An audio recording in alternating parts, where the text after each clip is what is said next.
Sir, Priyanka Gandhi जो है electoral politics में एंटर कर रही है, इसके मायने कांग्रेस पार्टी के लिए क्या है?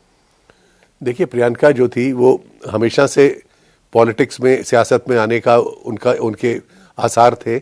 और जो है कई सालों से, कई वर्षों से जो है वो पॉलिटिक्स में डायरेक्टली नहीं, इनडायरेक्टली भी काम करती आई हैं। वो अपनी माँ के लिए अमेठी में भी और रायबरेली में भी कैंपेन करती थी। उसके अलावा जो है उन्होंने पिछले कई चुनावों में पार्टी के लिए सिलेक्टिव कैंपेनिंग की है। इस बार उनकी जो स्पीचेस थी और उनकी जो कैंपेन थी उसकी लोगों ने बहुत सराहना की। और उन्होंने प्रधानमंत्री मोदी जी के कई इश्यूज के ऊपर जवाब जो है बहुत कड़े ढंग से दिए। तो इसकी भी लोगों ने काफ़ी सराहना की। सर, कहीं ना कहीं लोगों के मन में सवाल है कि राहुल गांधी ने रायबरेली क्यों चूज किया वायनाड के ऊपर?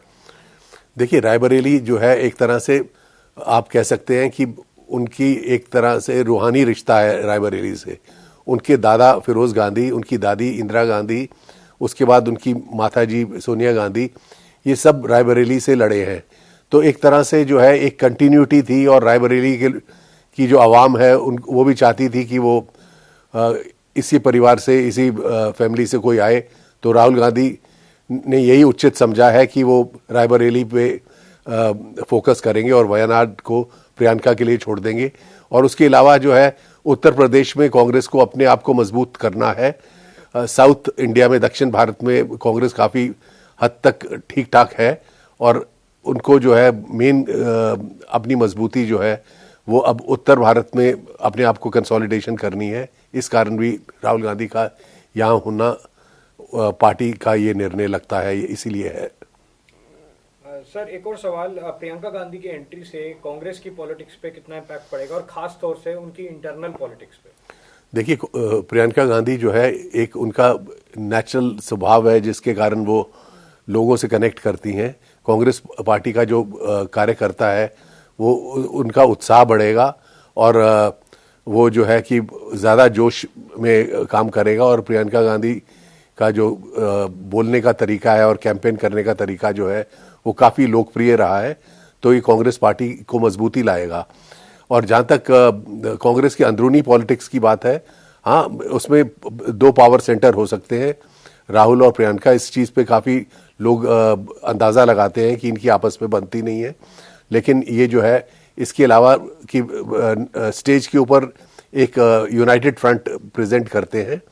अब फ़र्क पड़ेगा, लेकिन जब तक उनकी माता जी सोनिया जी जिंदा हैं और जब तक वो पॉलिटिक्स में हैं, तो मेरे को नहीं लगता वो अगर इनके बीच में कोई अगर मन मिटाव किसी चीज़ पे है वो सामने आएगा।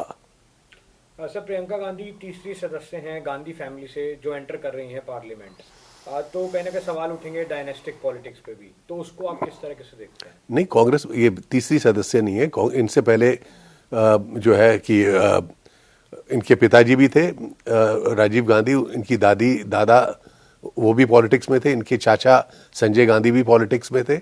इनके जो चचेरे भाई हैं फिरोज वरुण गांधी, वो पीलीभीत से थे। इनकी चाची जो है वो सुल्तानपुर से थी। अभी अपना 10वां चुनाव लड़ी थी।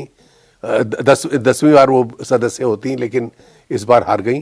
तो गांधी फैमिली के तो कई सदस्य जो है इलेक्शन लड़े हैं। तो ये अब इनके ऊपर जो चार्ज लगता है कि, लेकिन परिवारवाद हर पार्टी में है। लेकिन अगर लोग किसी को चुन के भेजते हैं, ये जो इल्ज़ाम जो है ये डाइल्यूट हो जाता है।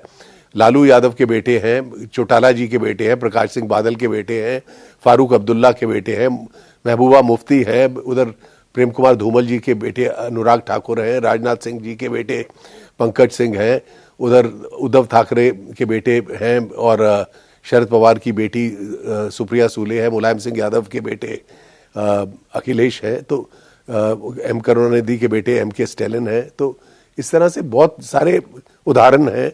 तो इसका अब परिवारवाद का इस देश में एक तरह से एक्सेप्टेंस जब लोगों की, आवाम की लगती है, तो लोकतंत्र जमहूरियत में ये चीज़ें जो है ये जायज़ हो जाती हैं। सर, एक और बात, रॉबर्ट वाड्रा, कहीं ना कहीं चर्चा इस पर भी रही है, क्या उनके एम्बिशंस हैं, क्या वो इलेक्टोरल पॉलिटिक्स में उतरेंगे? तो क्या आपको लगता है कि उनकी एंट्री जो है अगली होने वाली है? देखिए, इसके ऊपर जो है मैं अंदाज़ा ही लगा सकता हूं, लेकिन इसका जो फाइनल निर्णय है वो कांग्रेस पार्टी, कांग्रेस हाईकमांड को करना है।